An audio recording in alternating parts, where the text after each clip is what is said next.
Wyoming, 1885, a dead railroad town at the end of a forgotten spur line 20 miles from the last place anyone cared about. At the track's end, a sealed iron boxcar, rusted shut for 30 years, sits untouched. A young woman stands at its door with a hammer. $4. Everything she has left in the world. She runs her hand along the weld seam and stops. This weld was applied from the inside.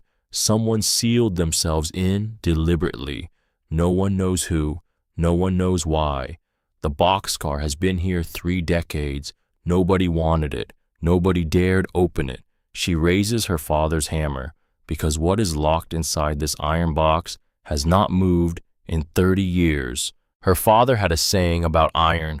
He said it the way men said things, learned by getting burned, by getting it wrong the first time, and paying for the lesson in blisters and bent work. He said it quietly, mostly to himself, in the pause between the hammer fall and the next swing, when the metal was cooling, and the question of whether it was done right or not was still open. Everything has a grain Nell. He called her Nell. Her mother had called her Vera. Her mother had been dead since she was 3, so she was Vera to the world, and Nell to the one person who had mattered most. Learn the grain, he said. Work with it, and the metal gives you what you want. Fight it, and it will crack, or it will break you. One or the other. There is no third way. John Tanner had been a blacksmith for the Wyoming and Pacific Railroad, stationed at the depot outside a small town called Redvale in the high country where the air was thin and the winters came early and stayed long. He was not a big man. That surprised people. They expected a blacksmith to be built like a barn wall, all mass and loud presence, and he was not. He was medium height, narrow through the shoulders, with the wiry build of a man who spent his days in controlled effort rather than brute force. His hands were another matter. His hands were the largest thing about him. Wide across the palm, thick through the fingers crossed with old scars from decades of work that bit back. When he gripped a hammer, it looked right, the way a key looks right in the lock it was made for. Vera had her mother's eyes, he told her once, warm brown, the color of good walnut wood in afternoon light. The rest of her was his. The dark hair she wore braided and then coiled at the nape of her neck because anything else was a liability near an open forge. The slender build that looked fragile until you watched her work and then looked something else entirely. The forearms lean and corded from years of handling steel and hammer, and the hands not as large as his, but with the same capability in them, the same economy of motion that separated people who worked with metal from people who merely worked at it. There was a small pale scar at her right temple, thin as a thread, nearly invisible unless the light caught it right. She had gotten it at 15 from a spark off a misaligned rivet. Her father had examined it the way he examined everything, clinically. Then he had said, "You moved wrong. Don't move wrong again." She hadn't. The smithy at Redvale was not a beautiful place. It was a practical one. 3 walls of rough-cut timber, a dirt floor packed so hard it had the quality of stone, a stone forge in the center with a hand-crank bellows that Vera had been operating since she was tall enough to reach the handle. The tools hung in order on the west wall because her father had no tolerance for disorder in a working space. Every tool had a place, and every place had a reason. The tools were not decorative. They were not collectibles. They were instruments of a craft that had been practiced for 3,000 years by people who understood that heat plus force plus precision produced things that lasted. Her father taught her their names, not as a list to memorize, but as a working vocabulary. Ball peen for riveting, cross peen for drawing out metal, straight peen for stretching it long. He taught her to read the color of hot steel the way another man might read a weather sky. Straw yellow, too cool for most work. Peacock blue, the brief transitional moment that was perfect for hardening. Cherry red, the working temperature for most shaping. white the temperature at which steel became cooperative and also dangerous. He taught her to listen to the anvil, the ring of a good strike, the dead thud of a wasted one. He taught her to feel the work through the hammer handle rather than see it. Vibration carried information. A clean bit told you the angle was right before your eyes could confirm it. A skipping bite told you to adjust before the material moved wrong. He said a good blacksmith worked in 3 senses at once: sight for the color, sound for the strike, touch for the truth. She was 15 when she could outwork most grown men on straightforward forge jobs. She was 17 when she surpassed her father on fine detail work. He recognized this without self-pity, the way a craftsman recognized quality, simply and without performance. "You have better hands than me," he told her. She didn't know what to say to that. He shrugged. "Doesn't matter who has them. They need to be used." When she was 17, her father developed a cough that started in October and didn't stop in November and was still there in March. The doctor called it consumption. The doctor said the forge air had been good to him for 30 years and had decided to stop being good. John Tanner died on a Tuesday afternoon in April of 1882. The forge went cold for the first time Vera could remember. She raked the coals out and swept the floor and sat down on the anvil block and looked at the tools on the wall and did not move for a very long time. He was buried in the Red Veil Cemetery on Thursday. On Saturday, her uncle arrived from Cross Station. She had met Harlan Cross twice in her life. He was her father's younger half-brother, and the two men had not been on speaking terms for most of Vera's existence. The cold silence of men who had grown up in the same house and arrived at fundamentally different conclusions about what mattered. Her father had never explained the break. He had only said once that Harlan was good at money. Said it the way you said a man was good at a thing you didn't entirely respect. Harlan Cross was 61 years old that spring. He wore a wool suit that had been made for him by someone who charged appropriately for their work. He had gray hair combed flat and eyes the color of old pewter, and he moved through rooms with the deliberateness of a man who had trained himself to waste nothing, including motion. He was not unkind in a demonstrative way. He simply did not operate in a register that included kindness as a relevant variable. He spent 2 days going through the smithy and the small house attached to it. He had the look of a man running figures in his head. He did not ask Vera's opinion about any of it. On the 3rd day, he sold the forge, the tools, the house, and the 2 lots on which they stood to a hardware merchant from Red Veil who had been watching the property with interest for several years. The price was not insultingly low, but it was not a price that accounted for the 30 years of her father's work embedded in the equipment, the refinement of the forge over decades of use, the tools worn to each individual job they'd performed, the calibrations built up through a lifetime of correction. Those things had no column in Harlan Cross's ledger. They were to him invisible. Vera watched the transaction and said nothing. She had kept one thing from the dispersal. At the bottom of her trunk, wrapped in a square of oilcloth, was her father's cross-peen hammer, small, 2 pounds, hickory handle worn smooth and dark from decades of use. The railroad hardware merchant had not been interested in it because it was not a heavy-duty tool. Her uncle had not been interested because its monetary value was negligible. To Vera, it was the most valuable object she owned, which was not sentiment. It was an accurate assessment. Her uncle took her to Cross Station. The town was everything her father's life had not been. It sat on a flat expanse of Wyoming high country and wore its prosperity the way a man wore a good suit with the conscious intention of being seen wearing it.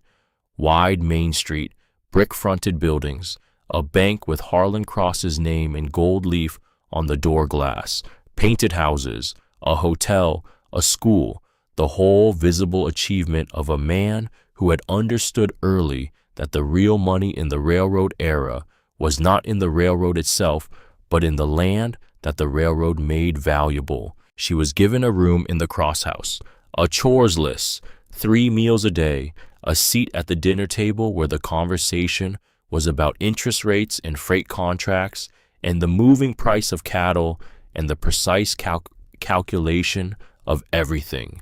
She was not treated badly. She was not treated as family.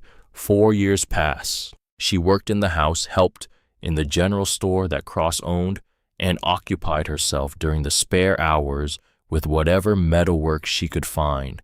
She sharpened knives and repaired hinges and fixed the gate latch that no one else had gotten around to. Cross noticed this the way he noticed everything useful without commenting on it. It simply went into whatever accounting of her he was maintaining. She did not ask about her father.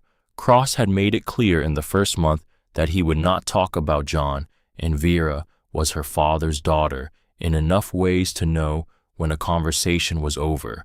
She kept the hammer at the bottom of her trunk. Some nights she would unwrap the oilcloth and hold it for a while, not to grieve, because the hickory was smooth under her hands and the balance of it was correct, and it reminded her that she had a language the people in this house did not speak. She kept that in mind. On the morning of her 21st birthday, in the spring of 1885, Harlan Cross summoned her to his office. The room was all dry paper and the smell of order imposed on the world by someone who believed in it. Wide desk, 2 chairs, one of which she was not invited to sit in. He stood behind the desk in the way he stood everywhere, erect, without effort, the posture of a man who had been operating in positions of authority long enough that it had settled into his skeleton. He placed a sheet of paper on the desk in front of her. She read it. It was an invoice. 4 years of room, board, clothing, and what he itemized as incidental household costs. The number at the bottom was more money than she had ever held in her hands in her life. She looked at him.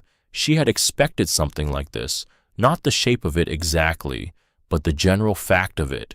You did not live 4 years in Harlan Cross's house without understanding that everything in it operated on the logic of return on investment. However, he continued. He steepled his fingers. A man constructing an argument for an audience of one. I am not a vindictive person, Vera. I am prepared to consider this debt discharged. He slid a train ticket and 2 $5 bills across the desk. In exchange, he said, for your relocation to any destination west of Cross Station, the ticket is open. The $10 is for your establishment elsewhere. She looked at the ticket. She looked at the money. She looked at the invoice she was not going to pay and the debt she had not incurred, the 4 years of her life priced out on a single sheet of paper, as if life could be properly accounted for. She picked up the ticket and the money. She left the invoice on the desk. She did not say anything about it. She simply walked to her room, packed her trunk with her few dresses and her mother's locket, and at the very bottom, wrapped in its oilcloth, her father's hammer. She closed the trunk. She carried it herself to the station. The morning westbound pulled in at 11. She got on it. She did not look back at the town that bore her uncle's name. The train moved west through landscape that changed like a slow argument, the eastern grass giving way to pale ochre, the rolling terrain flattening into the high plains, the mountains appearing at the far edge of the world, purple and enormous and indifferent to whatever was happening in the foreground. The sky over Wyoming was not the sky of anywhere else. It pressed down from a height that seemed designed to make everything under it feel appropriately small. She sat on a wooden bench with her trunk at her feet and her father's hammer under the clothes at the bottom of it, and $10 in her pocket and no plan. The other passengers thinned at each stop. A rancher's family got off at a town called Wheeler. 2 men bound for a mining claim got off at the next place. By the afternoon of the second day, the car was down to 4 people and a conductor who had the permanent weariness of someone responsible for getting other people somewhere they wanted to be. She heard him talking to the brakeman at the far end of the car. Sable Spur, the brakeman said. Coming up in about 20 miles. What's left of it, the conductor said. She half listened. She had been half listening for 2 days because there was nothing else to do. Railroads auctioning off the remaining stock on the old spur line, the brakeman said. Equipment rolling stock, whatever survived. The spur's been dead for 20 years. Cheaper to auction it for scrap than haul it out. The conductor shook his head at the state of the world in general and moved on. Vera looked out the window at the landscape moving past, owning something. She had been trying not to think about what the $10 meant in practical terms, because in practical terms, it meant very little, a few weeks of lodging at most. Less if she needed to eat properly. She had no trade references because the work she had done for her uncle had been household labor and was not the kind of thing a banker put on a formal recommendation. She had skills that were not easily transportable. What did a forge trained woman do in 1885 without a forge? The thought that had been forming in the back of her mind since the conductor's conversation began to arrange itself into something more like a decision. Owning something, even if it was just scrap. At the water stop, she found the conductor. "I'd like to get off at Sable Spur," she said. He looked at her traveling dress, and her trunk, and the fact of her being a young woman alone in the middle of Wyoming territory. "There's nothing there, miss," he said. "Nothing at all. I'm meeting someone," she said. It was a lie, a small one, and she did not enjoy telling it. But the alternative was an argument she did not have time for. The conductor pulled the signal cord. The train groaned to a halt beside a short siding. The weathered sign was barely legible, its paint turned the color of old blood by years of sun and Wyoming wind. Sable Spur. The brakeman handed her trunk down onto the dust. The train hissed and moved on without ceremony, and she was standing alone in the large silence of the high plains with the wind pulling at the loose strands of her hair and the sun already climbing toward its full midday authority. She had $9 because the conductor had charged her for the extra stop. Sable Spur had been named for the darkness of the soil. It had that quality of places that had once meant something and had run out of meaning. What remained was sparse, a dozen structures in various degrees of surrender to the elements, a general store with its windows boarded, a livery whose roof had given up and fallen inward, leaving only the walls standing around a skeleton of rafters, small houses, salt box style, leaning against the wind in the slow surrender of buildings that had stopped fighting, a well with a hand pump at the back of one house that turned out when she tried it to still work. The spur line itself ran past these buildings to a flat yard where the auction was already in progress. Perhaps 20 men, ranchers and scavengers with the sun-cut faces of the high country, a tired auctioneer in a stained hat who was working his way through a catalog of abandoned railroad property with the mechanical efficiency of a man getting through a job, flat cars with rotting lumber, a tender car stripped of everything valuable, various lots of rusted rail and sun-bleached ties, and, at the end of the line, sitting apart from everything else, with the self-contained weight of a thing that had refused to be dealt with, a boxcar, Class B 40 heavy duty, built of thick oak and reinforced with iron plating.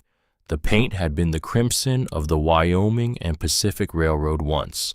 Time had converted it to a deep rust brown, the color of old blood dried to its permanent form. It sat on the rails at the end of the siding like a locked strongbox that had been placed there by someone who meant it to stay. The door was not just locked. She walked closer while the auctioneer moved through the preceding lots. She ran her eye along the seam where the door met the frame. The seam was welded. She looked at the weld bead more carefully. Then she took a step back and looked at it again, because the first look had told her something, and she wanted to make sure the second look confirmed it. Her father had spent 30 years reading welds. He had looked at thousands of them, good ones, bad ones, strong ones, rushed ones. He had taught her to look at them the same way, not just whether a weld held, but what the weld told you about the conditions of its making. A weld laid from the outside had a particular character. The tool approached the work at a specific angle. The bead had a specific profile. A weld laid from the inside was different. The geometry of application was different. The way the bead sat against the surrounding metal was different. This weld had been applied from the inside. Someone had sealed themselves into this car. She stood there a moment with that fact settling in. The auctioneer reached lot 73. "All right, gentlemen, this one." He waved toward the boxcar without enthusiasm. "One sealed baggage car, Class B40. Contents unknown. We cannot open it, and we are not going to try. Sold as is where is. Buyer responsible for removal." He named $5 as the opening bid. Silence. The men looked at the car and looked at each other and did the arithmetic that came naturally to practical people in hard country. The cost of cutting it open and hauling it out would exceed whatever scrap value the iron contained. Nobody wanted the puzzle. Nobody wanted the expense. $4 for the iron. Vera's hand went up. A few of the men laughed, not meanly, just the laughter of men who found the situation mildly improbable. $4 from the lady in gray. He looked around the group with the practiced hope of an auctioneer who knew a sale when he had one but was required to ask one more time. No one else moved. "Sold," he said. $4 to the young lady. He sounded relieved to be done with it. She paid from the $9 she had, took the bill of sale, handwritten, the ink already drying in the dry air. She folded it once and put it in the pocket of her traveling dress. She walked to the end of the siding and stood in front of the car and laid her hand against the metal. The iron was warm from the sun. Under her palm, she could feel the topography of the old rust, the faint variation of the metal surface that had spent 3 decades doing nothing but existing in the Wyoming climate. It felt like nothing, like a wall, like a locked door. She had $5. She had a bill of sale. She had her father's hammer at the bottom of her trunk. She had no idea what was inside. She had never in her life owned anything that could not be carried. This was the first thing. The question of where to sleep that night sent her exploring the dead town. The structures were mostly unsalvageable, their floors rotted through their roofs, gone or going. But behind the largest of the salt box houses, facing away from the main track, she found a room. One room tight to the weather, glass in its single window.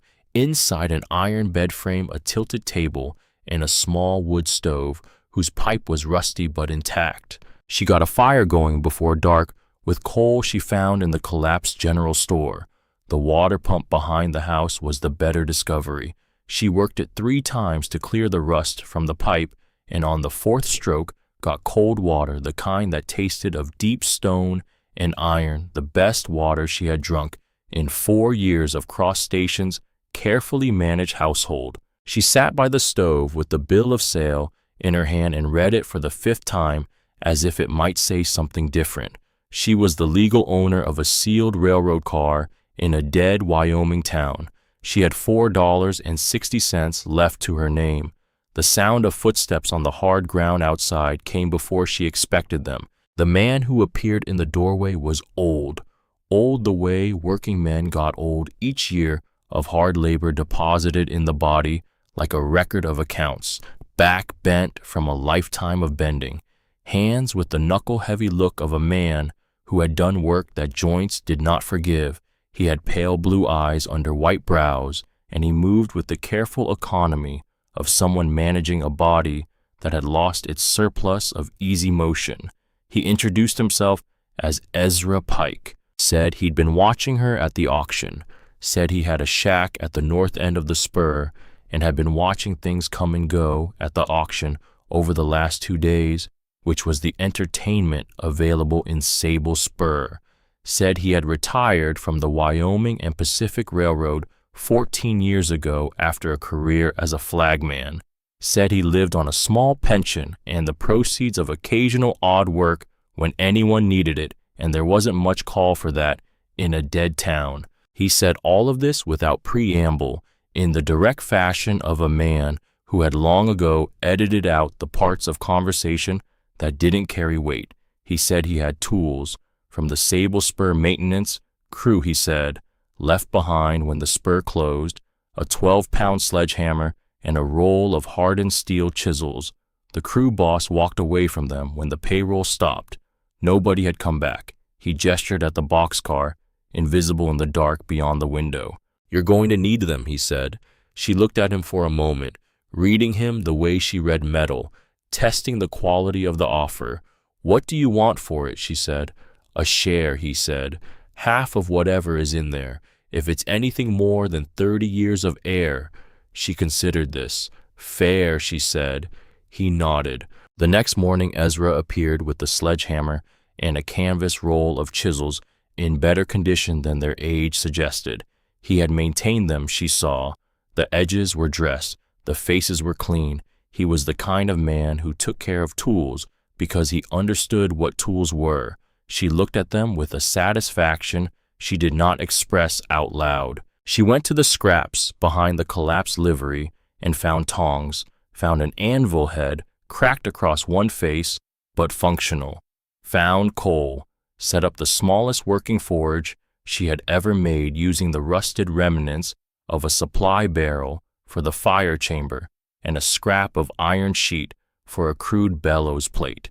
Ezra watched her do this. "You've been at a forge before," he said. It was not a question. "My father was a blacksmith," she said. She did not look up from the work. He nodded and accepted this. The principle of the job was clear enough to her.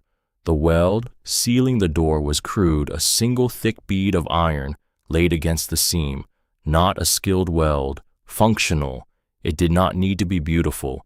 It needed to hold, and it had held for 30 years, which meant whoever applied it had understood at least the fundamentals.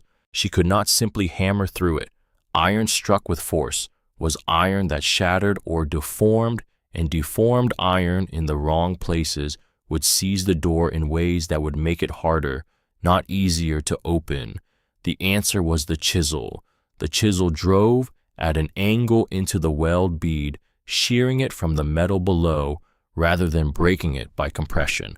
But the chisel needed to be precisely right, the angle of the edge, the temper of the steel. She heated a chisel in the small forge until it reached the color she wanted, dressed the edge on the anvil with her father's hammer, a small hammer for fine work, the crosspeen making minute corrections in the bevel angle that would determine whether the chisel bit into the weld or skated off it.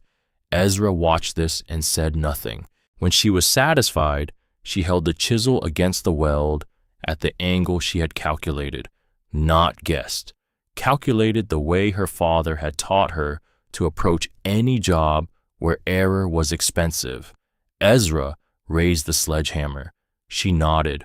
The first blow rang across the empty spur yard and out across the high plains and up into the enormous Wyoming sky and faded into the wind. A chip of rust flew from the weld. The second blow, a small groove appeared. The third, they worked in rhythm, her holding the chisel adjusting its angle incrementally as the cut deepened. Ezra swinging with the conserved power of an old man who had learned that efficiency mattered more than force when you had to do something for hours. The sound was a metronome against the silence of the dead town. At the end of the first day, they had cut perhaps 8 inches of weld. The weld was perhaps 4 feet long. She redressed the chisel that evening and said nothing about the progress. The second day, the weather changed. A cold front pushing down from the north that lowered the temperature and flattened the light and made the open spur yard feel more exposed. She worked in her coat. Her hands stayed warm from the chisel grip and the small forge that she kept burning at the side of the car for tool maintenance. Ezra said at midday, "My hands gave me trouble in this cold for years." He was looking at his own knuckles. "Then they stopped giving me trouble. I think they just gave up arguing." She looked at him. He went back to work, which was, she thought, a satisfying philosophy. The third day, the sun returned, which helped. On the evening of the third day, as the sun was going flat, against the mountains, and the shadow of the boxcar stretched long across the spur yard. Vera made a small discovery that stopped her mid-motion for the first time since the work began. She had been examining the cut section of weld, cleaning it out with a smaller chisel to assess the depth. She was looking at the bead from close lantern in one hand, chisel in the other, and she saw what she had seen on the first day when she had first examined the car, what she had filed away in the part of her mind that stored things to be returned to, the weld bead on the inside of the seam. She set the lantern down on the rail. She looked at the exterior weld, the crude sealing bead they had been cutting for 3 days. Then she looked again at what she could see of the interior weld through the gap they had opened. It was finer work, smaller bead, more controlled application, and it ran in the opposite direction from the outside bead because it had been laid from inside the car looking outward. 2 welds, 2 separate applications. Someone inside the car had welded the door from within. Then after the fact, someone outside had welded it shut again, sealing the interior weld behind a second layer, which meant the outside weld was not the original. The outside weld was someone making certain of something that was already sealed. She thought about this for a while without speaking. Then she went back to work. On the morning of the 4th day, the last section of weld gave. Not all at once, incrementally in the way of things that have resisted for a long time and finally encounter the right application of the right force at the right angle. There was a change in the sound. First the ring of the struck chisel shifting fractionally in pitch as the metal tension shifted, then a crack not loud, more like a sigh from something that had been clenched very long. Then the line of darkness. They put the pry bar in. They heaved. The door moved. Iron against iron. 30 years of rust and compression and memory in the screech of metal that had been still since 1855. It moved in increments. A hand's width, a foot, 2 feet. Ezra held his lantern up, and they stood at the threshold of the open door and let the dead air out. It came out in a long, slow exhalation. Dust and old dry rot, and something else under it, something mineral and faint, the smell of iron that had been sealed in darkness for 3 decades. They waited. Then Ezra stepped inside. The lantern light cut through the dark interior in the long diagonal way of light, entering a confined space for the first time. It showed them the car in sections, wooden crates along the walls, neatly stacked, iron banded. They had the look of cargo that had been organized, not scattered, arranged by someone who expected the arrangement to be found. In the center of the floor, bolted to the iron plate base, an iron strongbox, large, perhaps 3 feet on a side. Its surface was the uniform gray-brown of old metal in a dry space, no rust to speak of. The interior had stayed dry. Beside the strongbox, the skeleton, a man. What remained of him? Dressed in the remnants of a wool uniform that had not entirely dissolved in 30 years of sealed darkness. Railroad issue, the cut of a man of some official status. One hand rested on the top of the strongbox in the last gesture of someone protecting something they valued. The other hand had fallen open on the floor. Ezra took his hat off. They stood for a moment in the respect that living people automatically paid to dead ones when the two occupied the same space. Then Vera stepped inside. She crossed to the strongbox first. The lock was a tumbler mechanism, well made, the kind of hardware that railroads used for exactly this purpose. She examined the hinges on the outside, thick iron straps, heavy rivets. She turned to look at the body, the hand that had fallen open. She crouched beside it. Something had fallen from it or been set beside it, a small object almost invisible against the dark floor. She picked it up. A key, short brass tarnished to the color of old wood. Railroad manufacture. She looked at the lock on the strongbox. She looked at the key. She tried it. The lock opened, but she did not open the box. Not yet. The sound behind her was tack.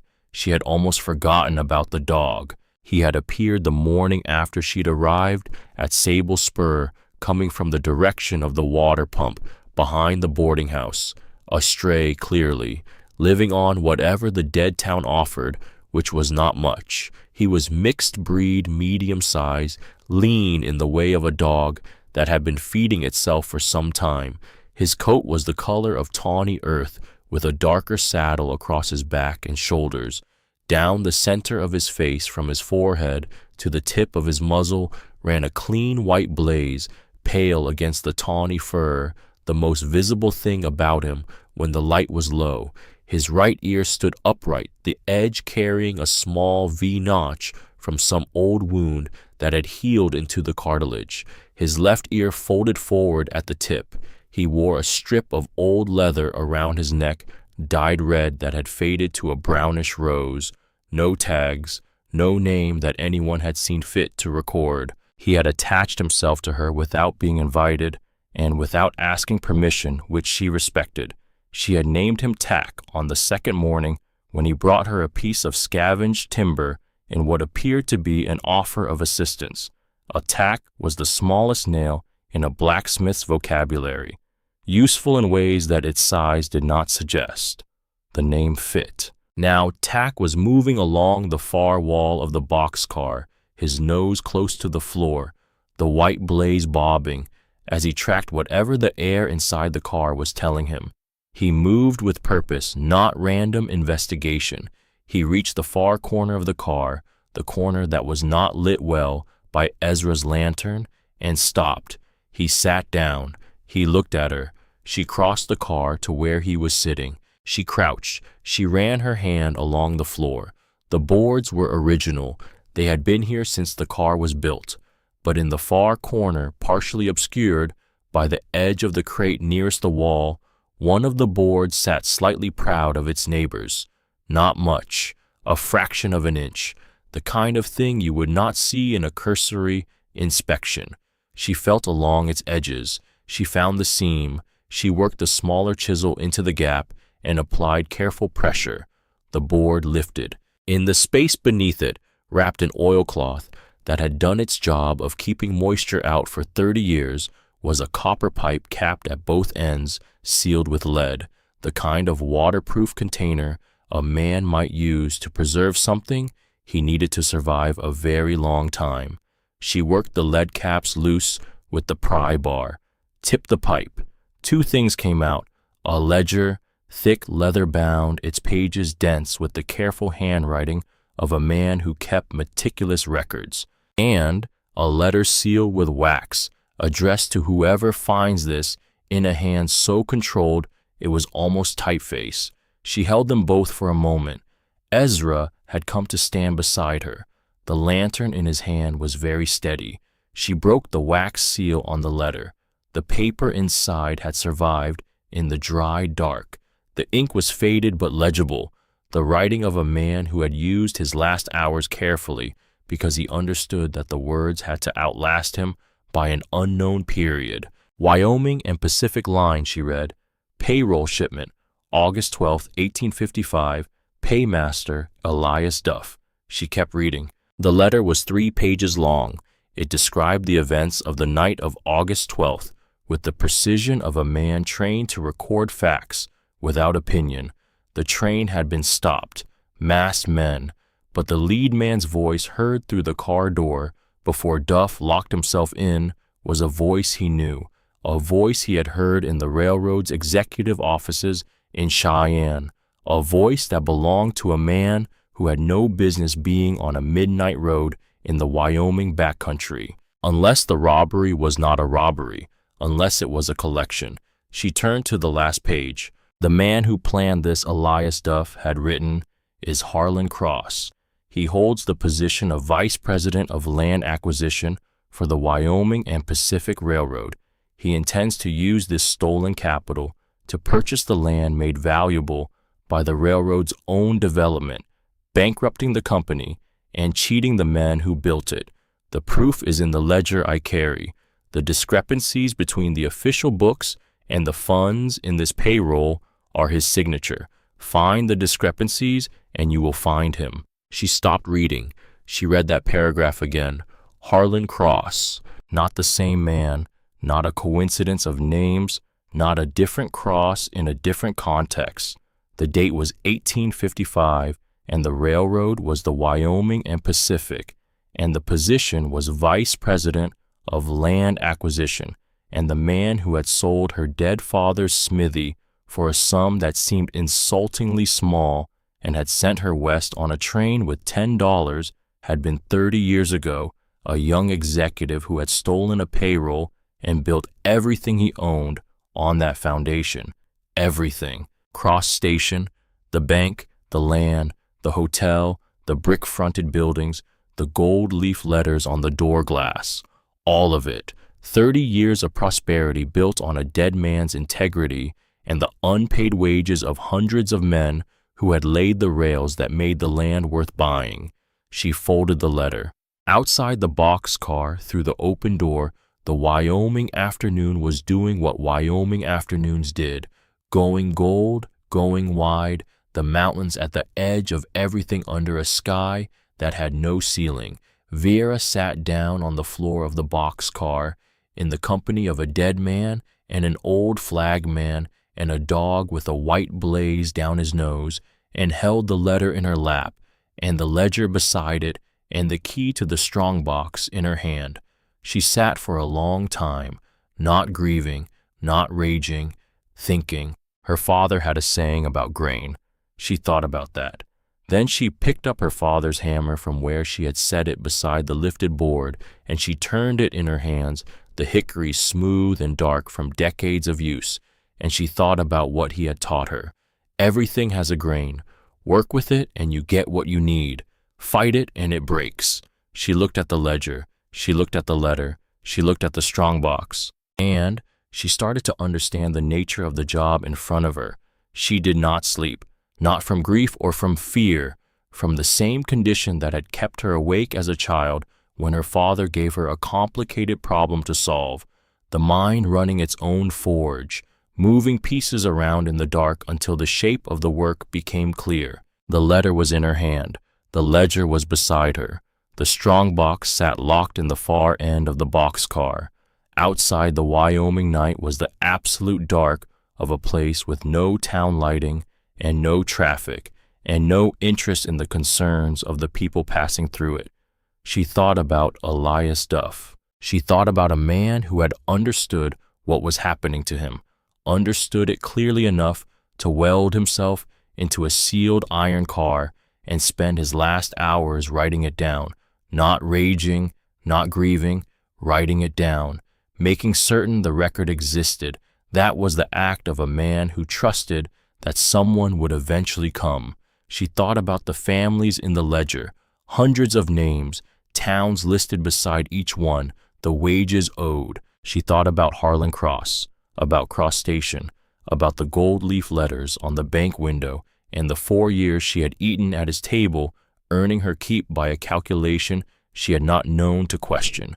By the time the light came up over the eastern plain, she knew what she was going to do. The hardest part of any job was not the doing of it. The hardest part was the correct identification of what the job actually was. Her father had told her that. Most people saw a bent piece of iron and thought the job was to straighten it, but sometimes the job was to understand why it had bent and to address that before you touched the metal at all. The job here was not to confront Harlan Cross. The job was to finish what Elias Duff had started. She opened the ledger again in the early light and began to read. The entries were meticulous, a paymaster's hand trained to precision, comfortable with numbers in the way of someone who had been managing large accounts for many years, each name followed by a location, a job classification, the number of days worked, and the amount owed. The entries ran for 43 pages, hundreds of men. She turned to the final entry at the bottom of the last page. He had signed it, Elias Duff. Below that, the date, August 12th, 1855, and below the date in smaller writing than the rest, these are the men who built the line. See that they are paid. She closed the ledger. Addie Wells appeared that morning as if she had been waiting for the right moment. She was a compact woman of 52, with gray coming into her dark hair and hands that told the same story as Ezra Pike's, the story of a life that had required consistent physical work. She had been in Sable Spur since before the spur died, one of the few who had stayed when the rest left. She ran the remaining habitable structures on something that wasn't quite a business and wasn't quite charity but fell in between. She had heard about the auction and about the sealed boxcar and about the young woman who had bought it. She arrived with a pot of coffee, a pan of cornbread, and the directness of a woman who did not spend time on preamble.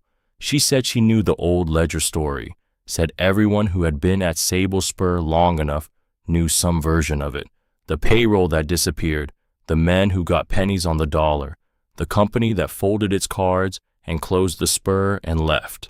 There had been stories about the sealed car for years, theories, nothing solid. She looked at the letter in Vera's hand. "That says what I think it says?" she asked. "Yes," Vera said. Addie was quiet for a moment. "Harlan Cross," she said. Vera handed her the letter. Addie read it without expression. She read it again. She set it down on the plank table with the deliberateness of someone handling something that deserved respect. Then she said, "What do you intend to do?" Vera had been thinking about exactly that. She said, "The law takes too long. The courts take longer. And a girl with a ledger found in a rusted car is not who they will listen to. Cross has 30 years of lawyers and connections and the appearance of legitimacy." Addie waited. "So I am going to do what Elias Duff asked," Vera said. "See that the men are paid." Addie looked at her for a long moment, not skeptically, assessing. Then she said, "I know most of the valley. Who's left of the families?" That, Vera said, is exactly what I need. The strongbox required another 2 days, not because it was more difficult than the boxcar, because it required more precision. The box was smaller, the hinges more delicate, and a mistake in the application of force would damage the interior of a box that had been sealed with care by someone who intended its contents to survive.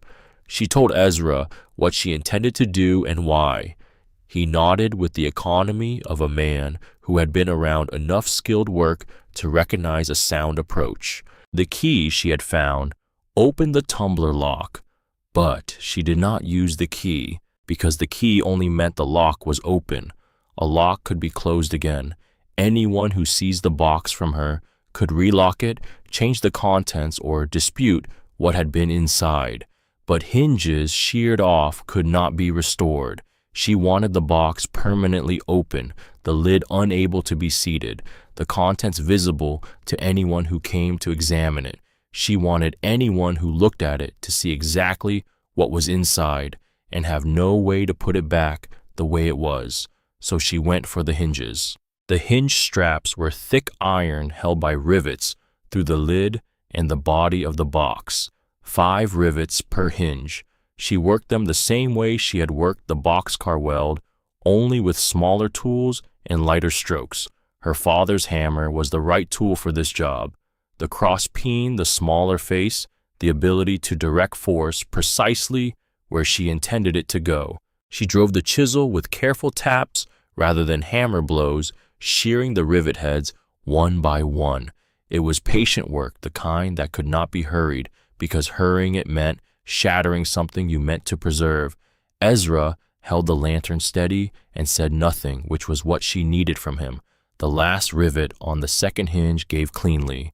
She lifted the lid. Inside, in velvet-lined compartments that had kept their color in the dry, sealed dark, were stacked gold coins, double eagles, $20 pieces minted before 1855, each one still carrying the weight and density of genuine federal gold. Ezra made a sound. She did not. She reached in and picked up one coin, turned it in the lantern light. The eagle's face was as clear as the day it was struck. She had been to the spur with $4 a hammer, and no particular reason to think any of it would amount to anything. She put the coin back. She picked up the ledger. She counted. The payroll for the Central Division of the Wyoming and Pacific as of August 12, 1855, came to more money than Vera Tanner had ever seen in a single place, more than the smithy had been worth, more than 4 years in Cross Station, more than anything she had a context for. It was enough to rebuild Sable Spur twice over. It was enough to pay every man in the ledger with 30 years of interest calculated in. She knew how to calculate interest. Her uncle had taught her that, without meaning to, across 4 years of dinner table conversation about money and its management.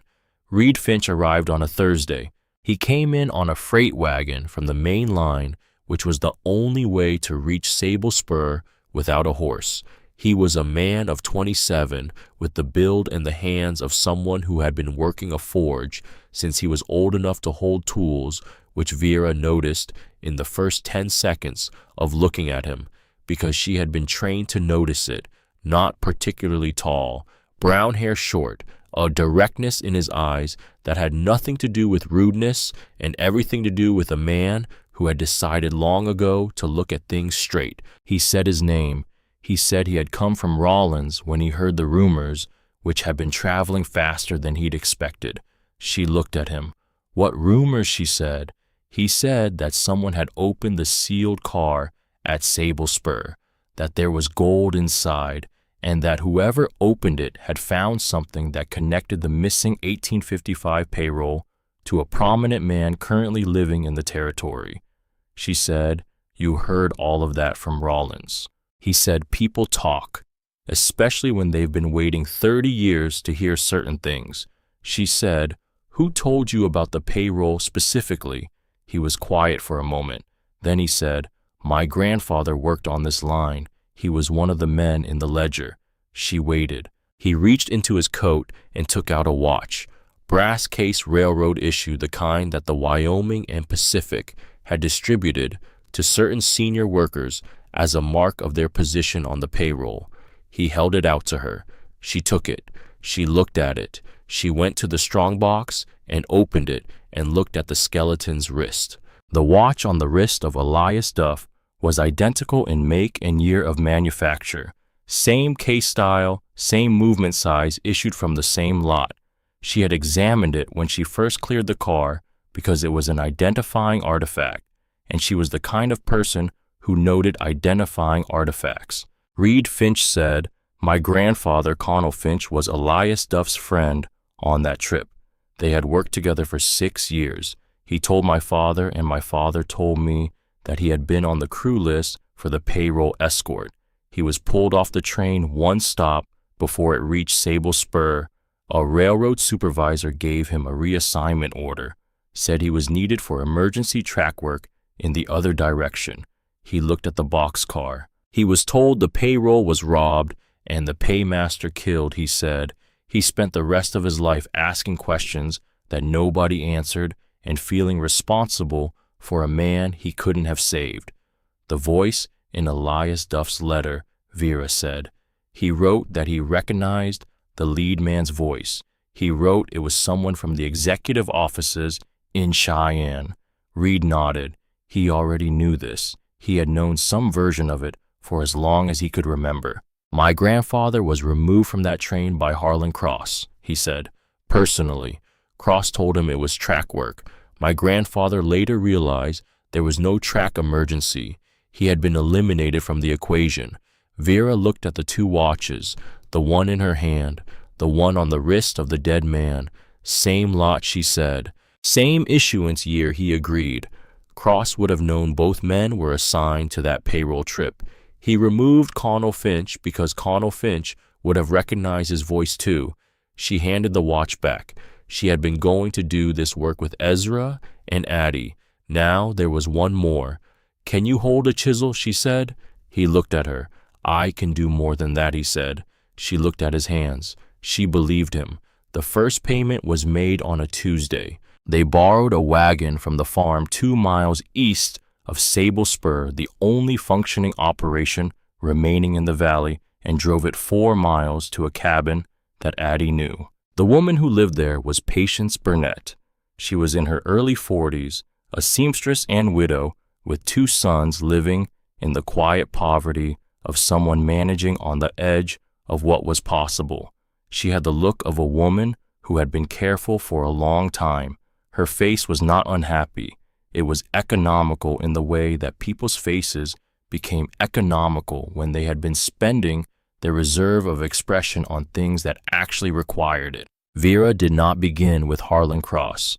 She did not begin with the sealed boxcar or the 30 years or the gold. She began with the ledger. "Mrs. Burnett," she said, "we are here on behalf of the Wyoming and Pacific Railroad. Specifically, we are here to settle a debt owed to your grandfather Michael Burnett for his work as foreman on the 1855 Central Division crew."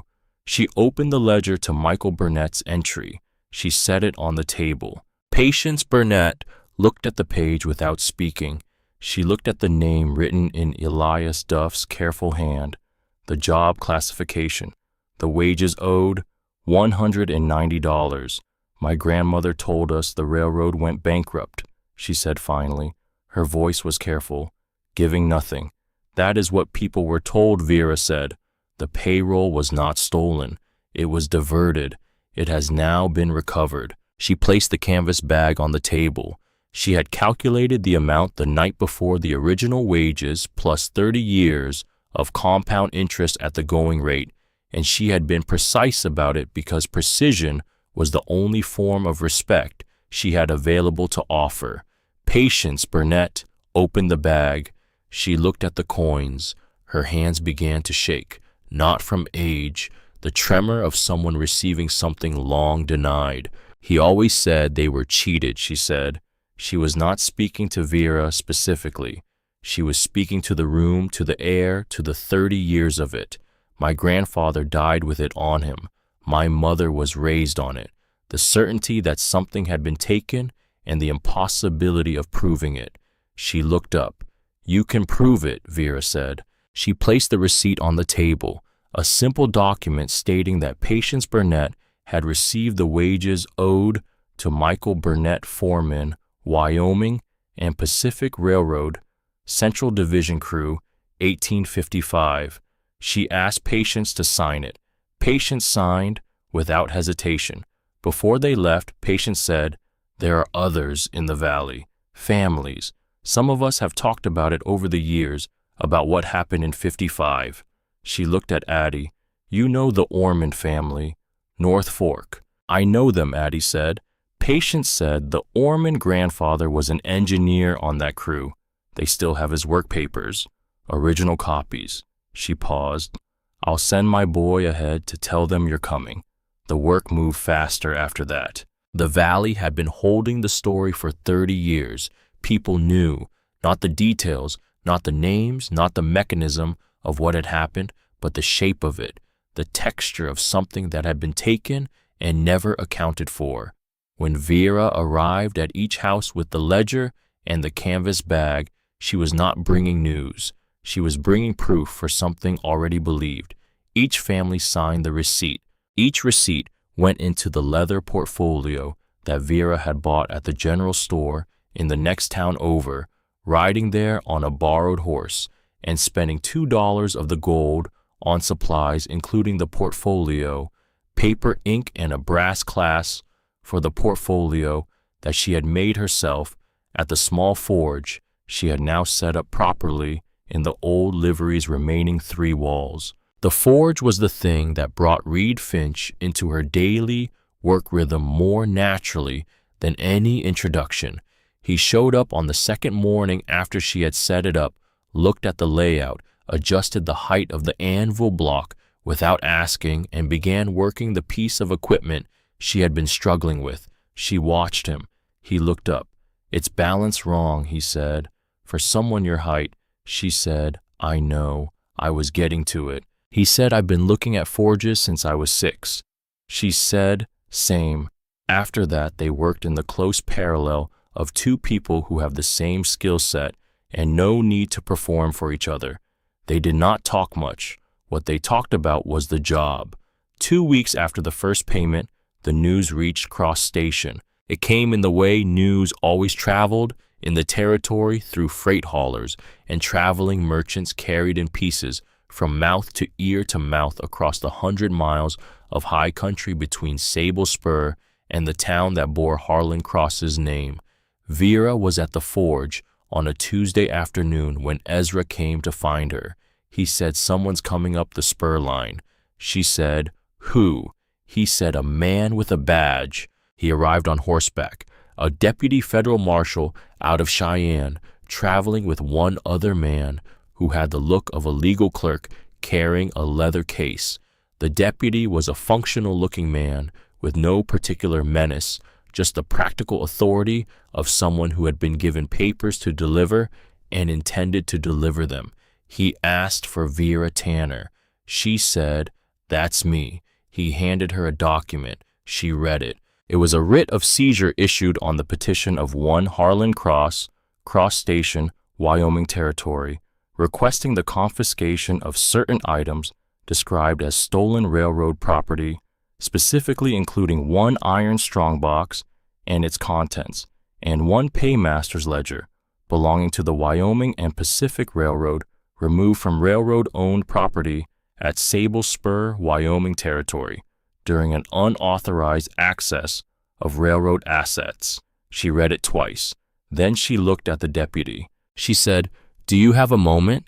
He said, with the minimal patience of a man with a schedule. Briefly, she went to the boxcar. She came back with two things: the bill of sale from the Sable Spur auction and the leather portfolio. She showed him the bill of sale. "This is the instrument by which I purchased the boxcar and its contents at a duly constituted public auction held by the Wyoming and Pacific Railroad on the Sable Spur grounds," she said. "The sale was conducted by the railroad's own auctioneer, witnessed by approximately 20 men, and completed with full payment. The contents were listed as unknown on the auction lot description. I purchased them as is where is. The bill of sale constitutes legal transfer of ownership of the contents of the car." The deputy looked at the bill of sale. He looked at his writ. She said, "If the contents are stolen railroad property, as Mr. Cross's petition claims, then the railroad is the entity that conducted the auction and effected the sale. I have the bill of sale from that sale. The railroad sold me the property. If there is a complaint about that transaction, it is between Mr. Cross and his railroad." The deputy was quiet. Then she opened the leather portfolio. She showed him the receipts. She said, "These are signed receipts for payments made from the strongbox's contents to the descendants of Wyoming and Pacific Railroad employees listed in the paymaster's ledger found with the box. As of this week, I have paid wages owed to 43 individuals with interest calculated at the standard territorial rate. Each payment has been signed for by the recipient. The total paid so far represents the majority of the strongbox's contents." She let him look at the receipts. His legal clerk was looking over his shoulder. She said, "The paymaster's ledger, which Mr. Cross describes as stolen railroad property, contains a record of wages owed to approximately 300 workers. If it is railroad property, as Mr. Cross maintains, then these workers are owed wages under the railroad's own records. The disbursements I have been making are the railroad paying its debts in accordance with its own ledger, which is the standard function of a railroad payroll." She paused. "Are you here to prevent the railroad from paying its workers?" The deputy looked at his writ. He looked at the bill of sale. He looked at the stack of signed receipts. He looked at his clerk. The clerk looked back at him with the expression of someone who had identified a problem and was glad it was not his problem. The deputy folded the writ. He said, "I'll need to consult with the issuing authority." He rode away before sunset. He did not take the ledger. He did not take the strongbox.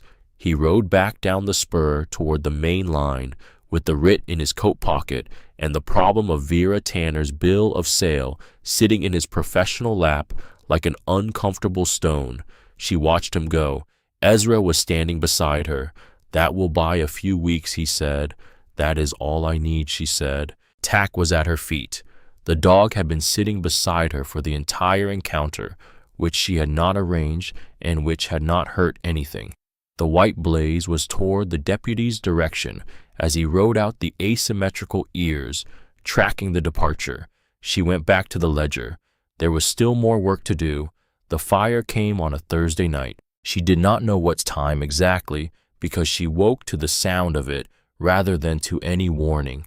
The sound of fire in a dry structure was a consuming rush that had a quality of appetite to it, different from the sound of a forge or a cook stove. This was the sound of something being eaten. Tack was already standing at the door of the boarding house, the white blaze turned toward the source, the red collar faint in the dark, the right ear up, the amber eyes catching the first light of the fire. She was outside in 20 seconds. The old general store at the north end of the spur. They had been using it as a gathering place, a community space for the people of the valley who had begun coming to Sable Spur since the payments had started. It wasn't much. A cleared floor, a table, a few chairs that Addie had brought from storage. The beginnings of something. It was fully involved. She did not try to fight it. There was no water in quantity enough, and the structure was dry enough that fighting it was a way to get killed, doing something impossible. She watched it burn with the practical assessment of someone who understood fire and understood its limits. Reed was beside her in a minute, then Ezra, then Addie, who had come at a run from her house at the edge of the yard. Nobody spoke for a moment. They watched the building go. Then Addie said, "This was deliberate." Nobody argued with that. Reed said quietly, "He's running out of legal options." Vera looked at the fire. She said, "So, he's making a different kind of argument." She thought about that. The fire told her something. A man who still had legal recourse did not burn buildings. A man who burned buildings was a man whose legal tools had stopped working. The deputy's departure with an unexecuted writ was a data point. The fire was a response to that data point. She turned to Addie and Ezra and Reed. "We will need the old livery structure tomorrow," she said. "We can clear it in a day. It will serve until we build something proper." They looked at her. She said, "The general store is gone. The work is not." There was a pause. Then Ezra nodded. Then Reed looked at the fire one more time and turned away from it. He said, "We'll start at first light." And that in the economy of people who did things rather than discussing them was the end of that conversation. The valley people who had been coming to Sable Spur heard about the fire by the next afternoon. They came in ones and twos, not to mourn, but to work. By the second day, the livery walls were cleared and a new floor was started. The Ormond family from the North Fork brought lumber. The seamstress Patience Burnett sent her 2 boys with food and stayed to help carry. A man named Ash, whose grandfather had been a surveyor on the 1855 crew, showed up with a post-hole digger and began setting the upright framework without being asked. Nobody had organized this. It organized itself the way communities organize themselves when they had a stake in the outcome. Vera watched it and understood something. She had not come to Sable Spur to resurrect a town. She had come because she had no other place to go. She had bought a locked box because she had needed to own something, anything at all. But the thing in the box had made a request. 30 years old, written in a dry, sealed darkness by a careful man who had run out of alternatives. See that the men are paid. She was doing that. And in the doing of it, something else was happening. Something she had not planned. Something her father might have called the grain of the situation running true. She went back to the ledger. There were still names. She had work to do. The livery took 3 days to make habitable. Not beautiful, not finished, but usable, which was the standard that mattered. The walls were sound. The floor was new pine, rough-cut, serviceable. A table went in on the second day, 2 trestles, and a plank top long enough to seat 12 people. Chairs arrived from various houses, none of them matching, which gave the room the honest quality of a place assembled from what was available rather than what was planned. Vera worked alongside whoever showed up. That was how the payment work operated, and it was also how the building work operated. You assessed the job. You did what was in front of you. You moved to the next piece. She had learned this approach from a man who had never wasted emotion in his life. The payments continued through the week. Addie Wells knew the valley better than any map. She knew which families had moved, which had stayed, which had daughters who had married and moved to other towns. She knew the connections between names. When the ledger listed a stonemason from a county 30 miles east, Addie said his son married the Halverson girl. The Halversons are in Powder River. I know which Halversons. Reed tracked the paperwork. He had a precise handwriting and he was good with arithmetic, and he set up a tracking system in a second account book that Vera had bought, cross-referencing the ledger entries against the payments made and the receipts collected. Each payment verified, each amount calculated, each receipt filed in the leather portfolio by date. It was the kind of work that looked like administration from the outside. From the inside, it was the systematic dismantling of a 30-year lie. By the end of the second week, they had made 58 payments. By the end of the third 74, each visit had its own character. A widow in the South Valley who read the ledger entry 3 times before she would accept the money, not from distrust, but from the need to see her late husband's father's name written by an official hand. A young man of 20 who had grown up hearing a story he'd never believed and found himself believing it all at once in a kitchen on a Tuesday morning. An elderly woman whose hands had the tremor of age, who said nothing at all, only looked at the coins for a long time, and then looked at Vera, and then looked at the coins again. She signed the receipt. She said one thing before Vera left. She said, "He told me every year that the railroad owed him honest wages. People thought he was losing his mind. He died thinking he was the only one who knew." "He wasn't," Vera said. The old woman nodded. "He'll know that now," she said. "Wherever he is, he'll know." The ledger had a final entry that required a letter. A laborer named Thomas Orrick, listed with an address in Portland, Oregon. Whether he was still alive at his original address 30 years later was a question that only a letter could answer. Vera wrote it at the plank table by lantern light, 3 drafts before she was satisfied with the language. She explained the situation in plain terms: the payroll, the ledger, the recovery, the amount owed. She enclosed a copy of the relevant ledger entry and asked for a reply with whatever documentation the Orrick family had of the original employment. She sent it through the postal rider. She went back to work. The reply came 5 weeks later. It was from Thomas Orrick's daughter, who had been 7 years old in 1855 and was now 37 and living with her own family in the same house where her father had died in 1879. She enclosed her father's original work papers from the Wyoming and Pacific.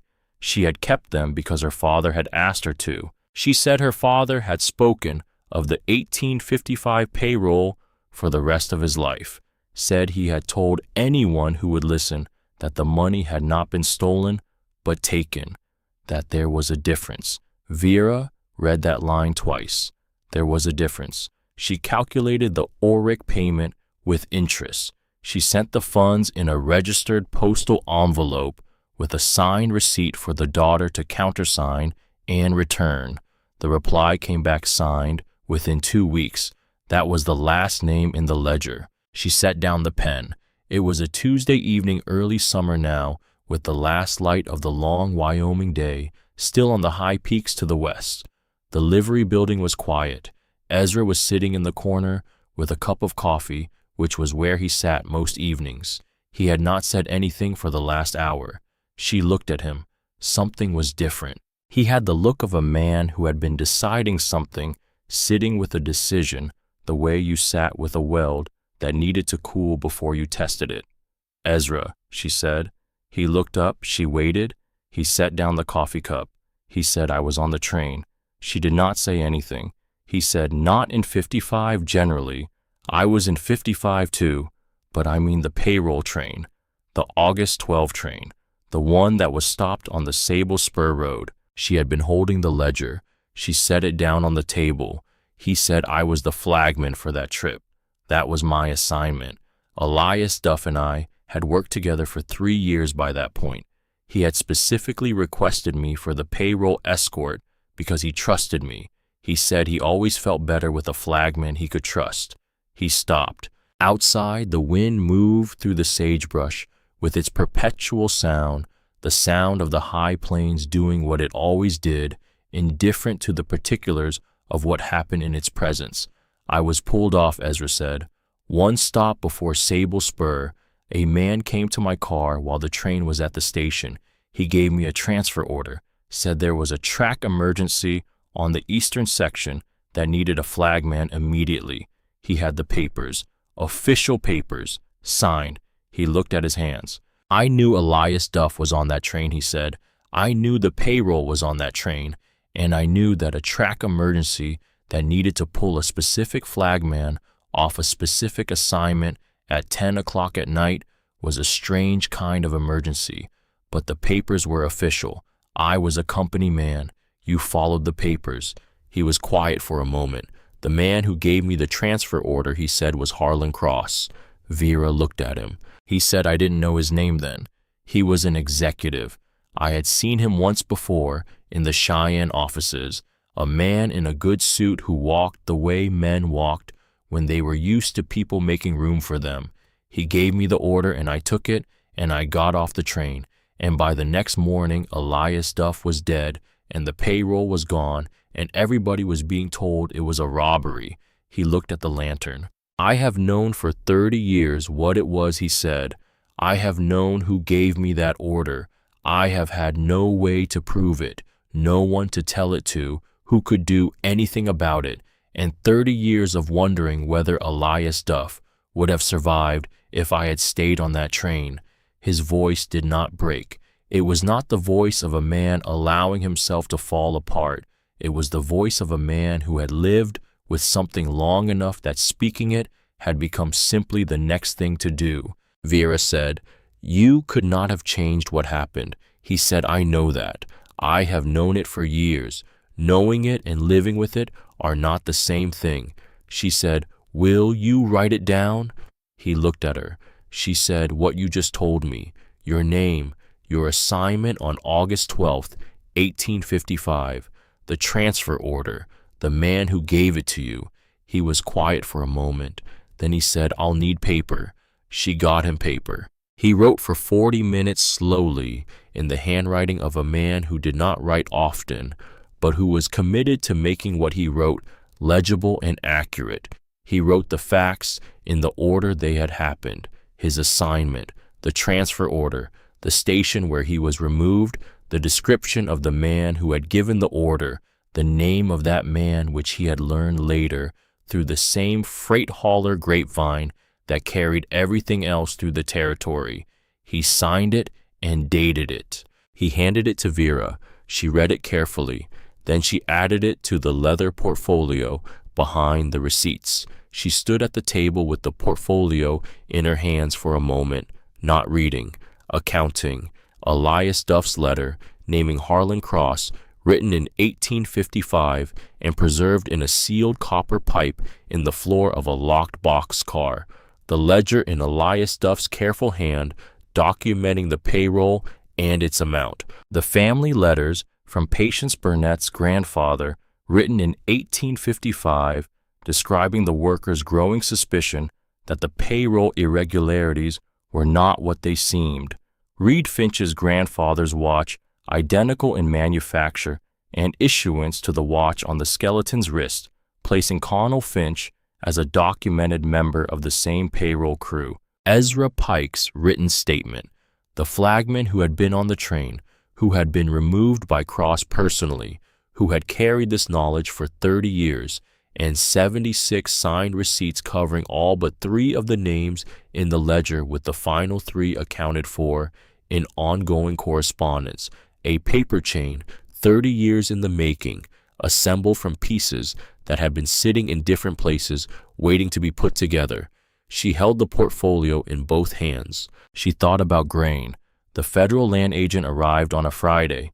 He came not because of anything Vera had done directly, but because the Orman family from the North Fork had written a letter to the General Land Office in Cheyenne 6 weeks earlier after receiving their payment.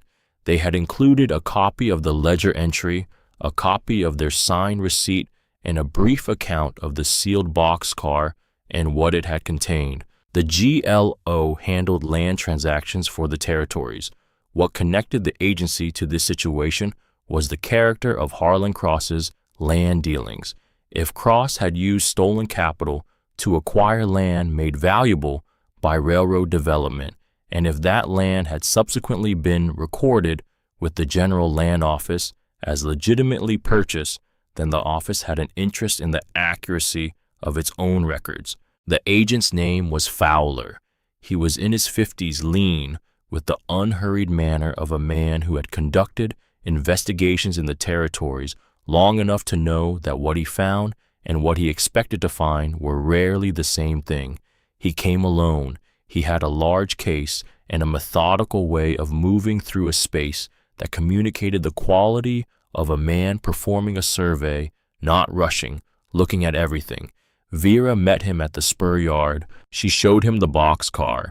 She showed him the strong box, the velvet-lined compartments, the few remaining coins. She showed him the ledger. She showed him Elias Duff's letter. She showed him the portfolio. He went through the receipts with the focused attention of a man reading documents whose relevance he was calculating in real time. He examined the family letters from Patience Burnett's grandfather. He read Ezra Pike's statement twice. He did not speak for a long time. Then he said, "The land purchases, Cross Station and the surrounding properties. The dates align with the 1855 capital." She said, "Yes."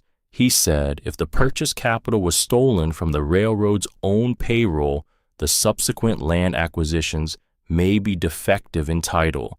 She said, "That was my understanding." He looked at the portfolio again. He said, "This documentation is unusually complete." She said, "I had good material to work with." He nodded. He said, "I'll need to remain in Sable Spur for several days. I'll need to send to Cheyenne for certain records." She said, "There's a room in the old boarding house. The stove works." He said, "That will do." He moved through the spur yard with his measuring eyes looking at the boxcar, at the open door, at the space inside where Elias Duff had made his choice. He did not say anything about it, but he stood there for a moment longer than he needed to.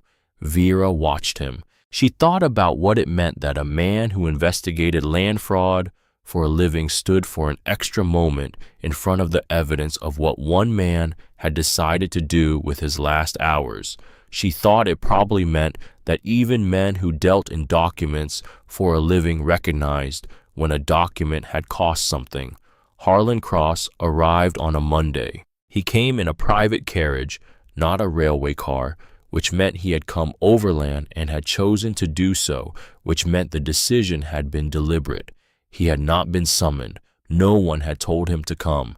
He had come because the sum of what he was hearing from Cross Station had finally resolved itself into a shape he could not manage from 100 miles away. He came alone. Vera saw the carriage coming down the spur road from the window of the livery building where she was working.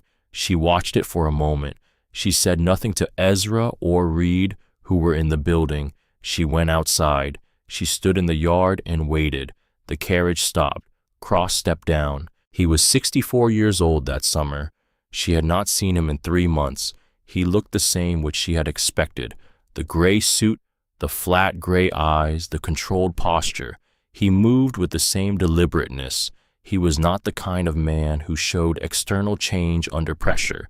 He was the kind of man who absorbed pressure into his interior until the pressure found an exit somewhere else. He looked at the spur yard, the new livery walls, the forge set up in the corner, the people moving around the buildings, the family from the North Fork who had been helping with the construction. He looked at her. She said, "Come in." They sat at the long table in the livery building. Ezra was in the corner with his coffee. He looked at Cross when Cross came in, and Cross looked at him, and something passed between them that was not greeting and was not recognition and was something more than both. Cross looked away first. Vera went to the shelf where the portfolio was sitting. She brought it to the table. She set it in front of Cross. Then she went to the shelf again and brought the ledger, set it beside the portfolio. Then she brought Elias Duff's letter. She placed each item with care, the way she placed tools on the bench before beginning a job, everything in its proper relationship to everything else. Cross looked at the items on the table. He did not touch them. He said, "You know what I'm going to offer you." She said, "I expect so." He said, "There are arrangements that can be made.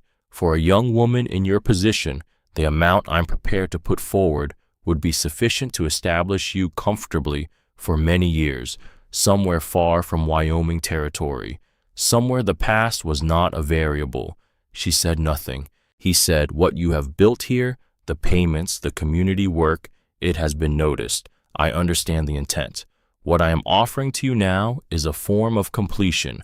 Take what you've done, call it done, and leave this particular piece of it behind." She looked at him. She said, "Open the portfolio." He didn't move. She said, "Open it." He opened it. 76 receipts, each one signed, each one dated, each one specific about the name, the amount, the original wages owed, the interest calculation. She let him look. She said, "Those are public documents. They were signed by the recipients in front of witnesses. They have been duplicated.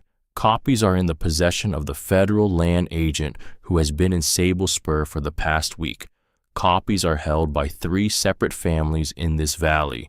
She opened the ledger. She said, "This is a complete paymaster's record of the August 12, 1855 payroll shipment of the Wyoming and Pacific Railroad's Central Division in Elias Duff's hand, witnessed by his own signature and dated."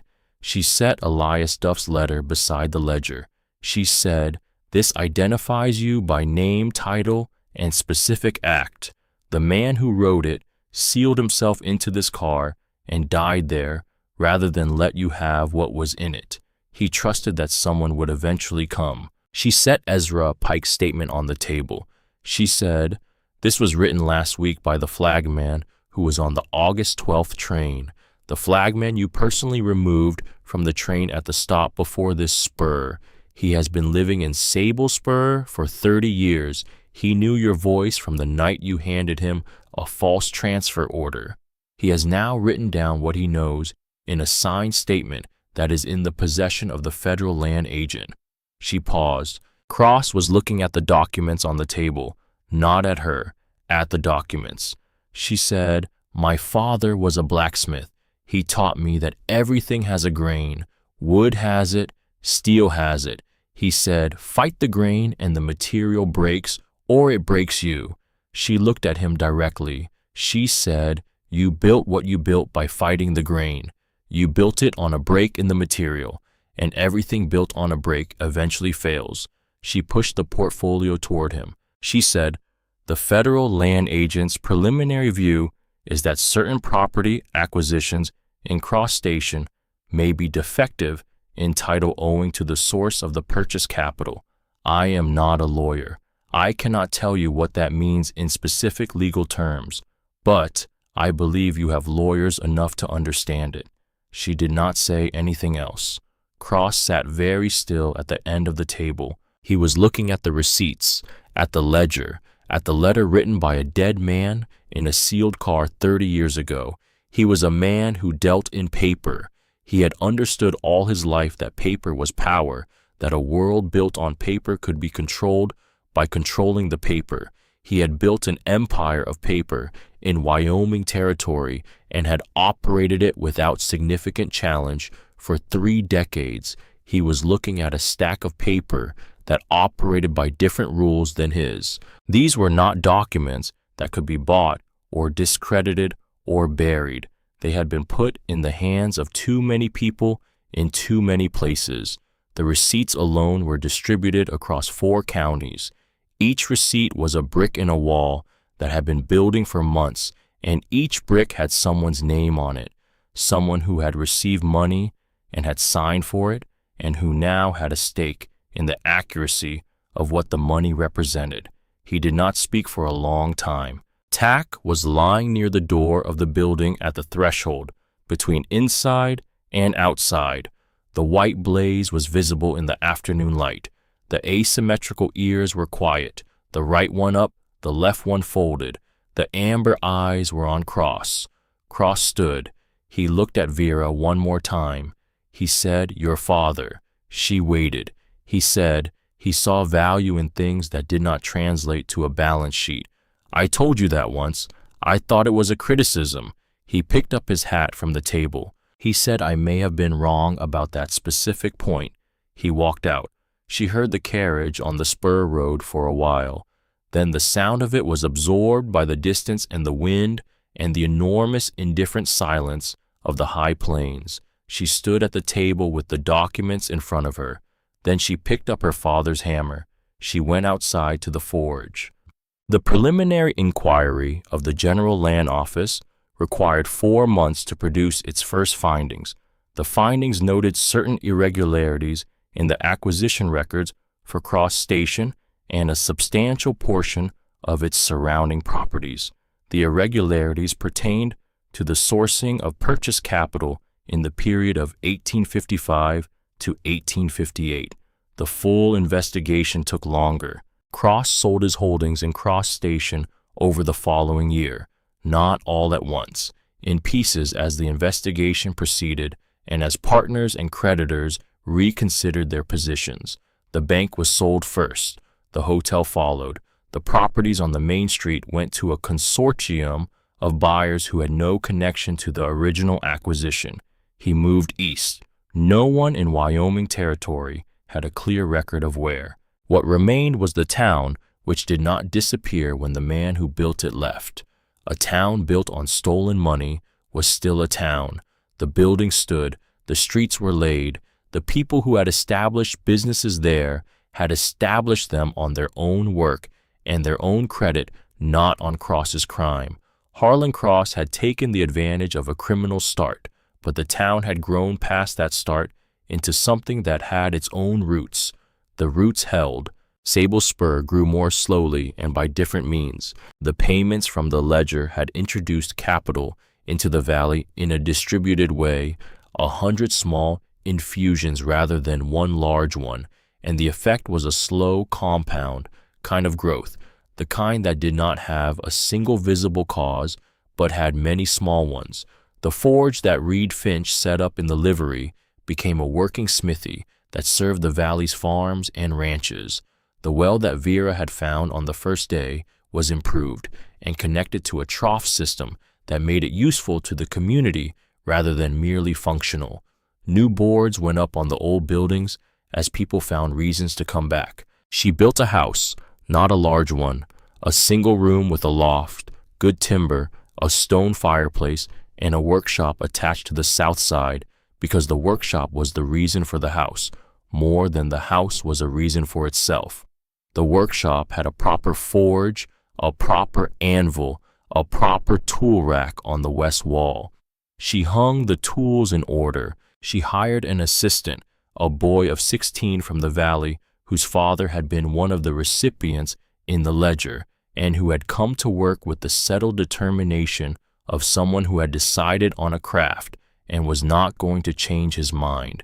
He was raw, but he listened. He would be good in 2 years. He was already better than he thought he was in 1.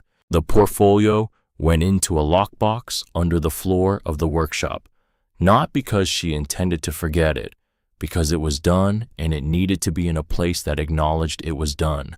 The evening before she installed the lockbox, she took the portfolio out and sat at the table in the new house and opened it one last time. She went through the receipts in order.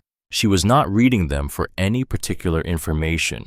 She was reading them the way you ran your hand along a finished piece of work, not looking for flaws, but accounting for the whole, each name, each amount, each signature.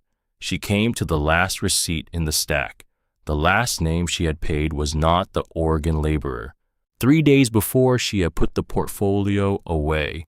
Ezra Pike had shown up at the livery building with something in his hand and a quality to his face she had not seen before. He had set the object on the table. It was his old work papers from the Wyoming and Pacific Railroad, his employment record, his assignment log for August 1855. He had been listed in the ledger. She had found his name in the 3rd week, recognized it, and had not spoken about it. She had not been certain what to do. He was already here. He had already partnered with her from the beginning. He had provided tools and labor and eventually his written testimony. He said, "I saw my name in the ledger the first week you were going through it, when you left it open on the table." She said, "I know." He said, "I didn't say anything because I didn't know if it was appropriate." A man helping himself.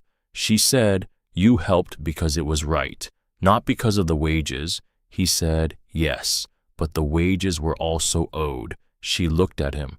He was right. The wages were also owed. She calculated the amount. 30 years of interest on a flagman's daily rate for a 2-day payroll escort.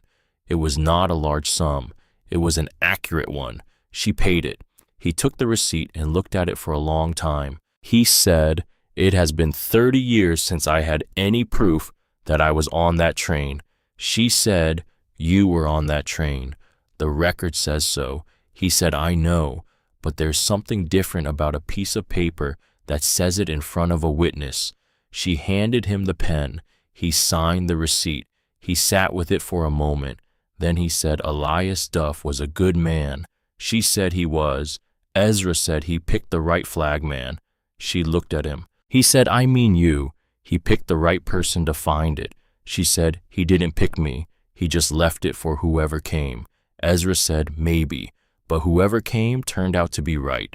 She did not argue with this. She put the receipt in the portfolio. It was the last one. She closed the portfolio. Now, sitting at the table in the new house, she held the portfolio one final time.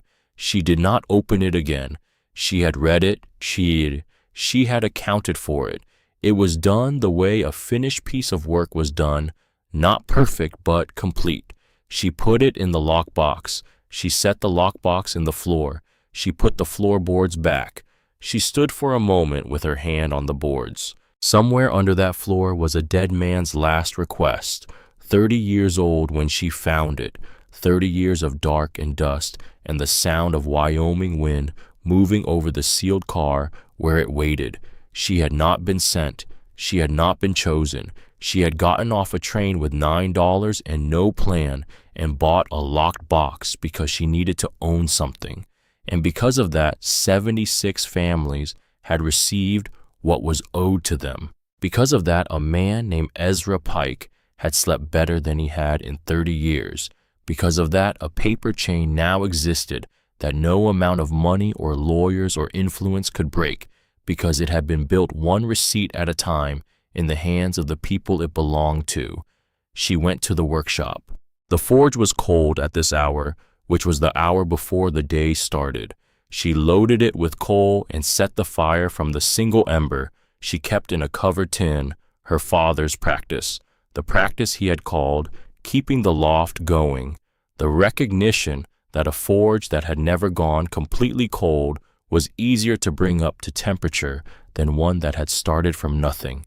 He had kept a coal ember in a covered tin every night of his working life. She had kept it since the day he died. She had kept it in Cross Station through 4 years of a life that had not been her own. She had carried it to Sable Spur. She worked the bellows and watched the fire come up. Straw yellow first, then the color shifting toward cherry, then the white clarity of a forge at proper working temperature. She took a piece of scrap iron from the rack and put it in. She let it heat. She took her father's hammer from its hook. The hickory handle was smooth and dark, exactly as it had always been. The smoothness that came from decades of a hand's oil and pressure working into the grain of the wood. It felt the way it always felt. the way it had felt the first time she had held it as a child, and understood without words that this was a thing made for a purpose and that the purpose was good. She set the iron on the anvil. She swung the hammer. The sound went out into the early morning of Sable Spur over the new floor of the livery building and the rebuilt well and the houses beginning to show signs of habitation over the track where the boxcar still sat with its open door and its cut hinges and the empty space where Elias Duff had spent his last hours writing down what he knew. The sound went out and was absorbed by the plains and the sky and the mountains at the edge of everything. Tack was at the door of the workshop. He had been there since she started the fire. He sat in the threshold with his chin up, the white blaze clear in the early light, the asymmetrical ears in their natural arrangement, the right one up and the left one folded at the tip, the faded red leather collar worn smooth from 2 years of Wyoming weather. He watched her work. She worked. Behind her on the hook beside the tool rack were 2 hammers, her father's cross peen, which she had used this morning and would use tomorrow, and beside it a new hammer she had made herself last winter, slightly different in balance and handle length calibrated for her specific height and reach. Her work, her hammer. She swung it and the anvil rang and the iron answered. Everything has a grain. She had learned that in a smithy in Red Vale from a man who had spent his life proving it true. She was proving it still.